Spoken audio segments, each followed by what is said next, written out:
Aprender vocabulario es un reto al que se enfrenta cualquier persona que quiera aprender un lenguaje. Pero, ¿cuál es la mejor manera? Antes, se solían usar las listas de palabras en clases. Ahora, porque somos modernos, usamos aplicaciones como Duolingo o Memrise. ¿Y esa es la mejor manera? Mira, pues yo no lo sé. Pero lo que sí sé es que solamente viendo palabras sin contexto no vas a lograr nada. Por eso te propongo que uses las familias léxicas. Estas son palabras que comparten un mismo origen, así que si ya estás aprendiendo una, ¿por qué no intentar conocer las demás? Especialmente, es una herramienta útil cuando te enfrentas a la ardua tarea de leer tu primer libro en español. Si prestas atención a la raíz de las palabras, quizás no sepas 100% qué significa, pero sí que puedes intentar inferirlo por el contexto.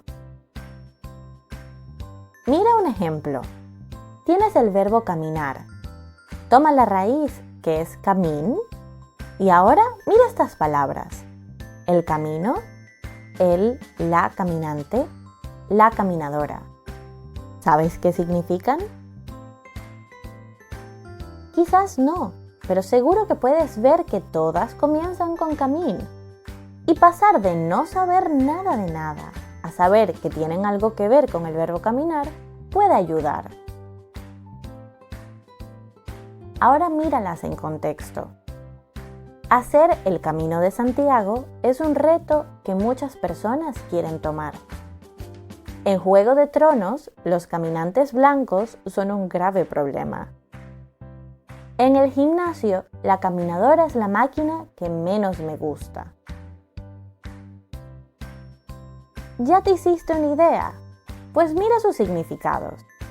El camino, road, la caminante, walker, la caminadora, treadmill.